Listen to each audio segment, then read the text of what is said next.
tenemos un día muy especial, no solo porque estamos en víspera de la Navidad, sino porque además todavía hay algunos personeros de partidos que ingresaron antes de las 12 de la noche, de las 12 de la madrugada, a inscribir sus decenas de candidatos y todavía no terminan, porque es un proceso bastante engorroso, tanto para los personeros como para la Oficina Nacional de Procesos Electorales y el Jurado Nacional de Elecciones. Pero antes que eso vamos a hablar ahora con alguien muy especial. Es un invitado de Chile.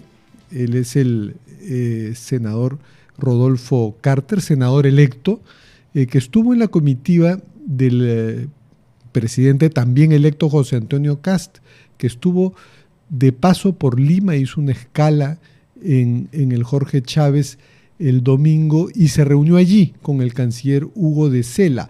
Estaba camino Kast y su comitiva, en la que está nuestro invitado Rodolfo Carter, a Quito, donde se reunió con el presidente Daniel Noboa. Así que nos interesa conocer, en la medida que pueda compartir con nosotros, de qué hablaron el presidente electo de Chile y el canciller peruano.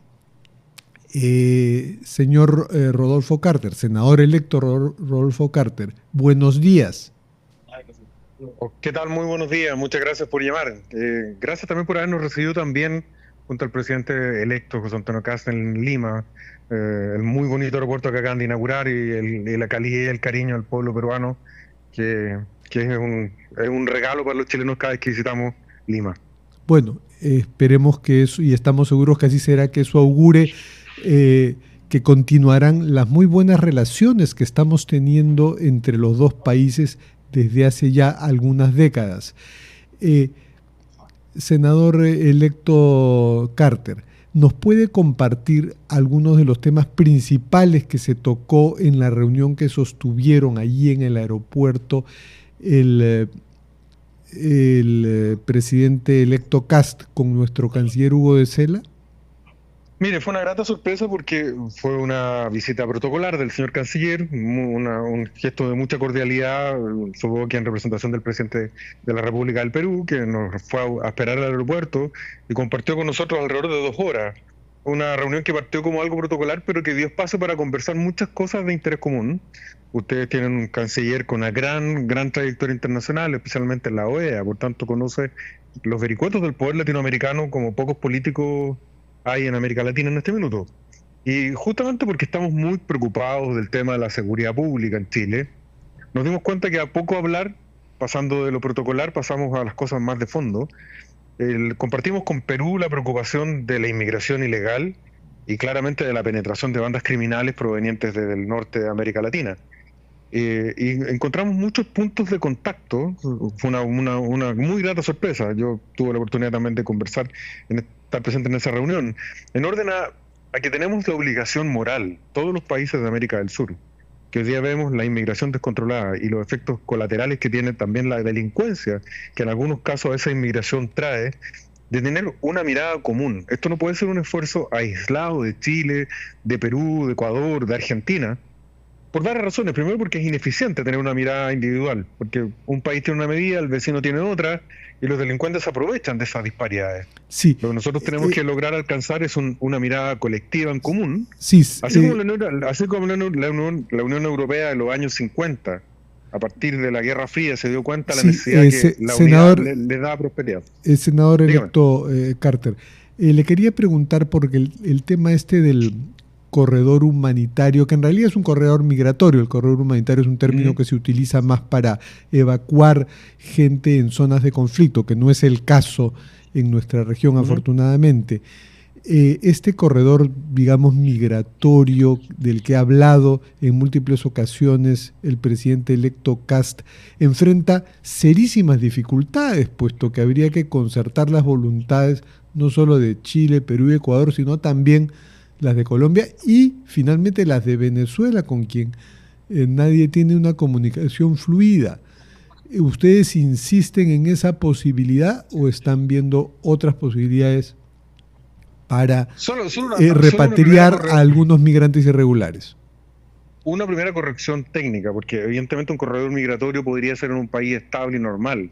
La narcodictadura venezolana es una crisis humanitaria de características globales. Hay pocos casos en el mundo, salen 8 millones de personas escapando de la pobreza y de la opresión como Venezuela. Por tanto, es más que un corredor migratorio, es también un corredor humanitario, porque es el hambre y la represión lo que están huyendo los venezolanos. No es simplemente porque busquen mejores oportunidades en otro país, como le ha pasado a los peruanos o a los chilenos cuando sus países han tenido crisis económicas. Acá huyen de la muerte, sea por el hambre o por la persecución política. Pero en el caso particular, efectivamente, usted tiene razón. Tiene una dificultad el corredor humanitario o migratorio, como usted quiera llamarlo, si no contamos con la cooperación de Venezuela. Pero antes de hablar de Venezuela, tenemos que hablar de nuestros países, de tener una mirada en común, los peruanos, los chilenos, los argentinos. Primero, con una cosa práctica, para que ese corredor funcione, tenemos que estar todos de acuerdo. Compartir obligaciones, no transformarnos en un problema para el vecino. No puede ser que si Chile necesita ese corredor, el costo lo paguen los peruanos, y si los peruanos tienen el corredor, lo paguen los ecuatorianos.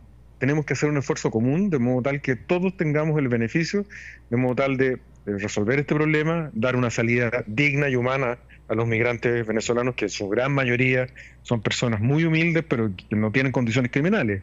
Pero a pesar de ello, estar muy atentos a las bandas criminales que entran a través de este proceso migratorio. Justamente usted ha hablado del tema... Y respecto de Venezuela, déjeme terminar con el tema de Venezuela. Todo indica que van a haber cambios en Venezuela. Es muy improbable que el gobierno de Estados Unidos, después de todo lo que ha hecho, movilizando la flota norteamericana a las costas de Venezuela, no tenga un resultado. El presidente Trump, por la situación particular que él se encuentra en Estados Unidos, no puede volver sin nada en la mano. Muy probablemente nos vamos a encontrar con cambios políticos a corto plazo en Venezuela, y ahí tenemos que estar muy preparados todos los latinoamericanos para ayudarle a Venezuela a alcanzar la estabilidad lo más pronto posible. Sí, claro, se esperan cambios en Venezuela, aunque no podemos estar seguros, los esperamos hace muchos años. Esperemos que estén al menos antes del 11 de marzo, que es cuando tanto usted como el presidente electo Kast ya estarán en ejercicio. Hay otro tema sobre el que vamos a seguir conversando a lo largo de estos años, no solo los migrantes irregulares, sino que es el tema de la inseguridad. Tengo entendido que usted ha sido alcalde de la comuna de La Florida, una comuna importante en Santiago, y allí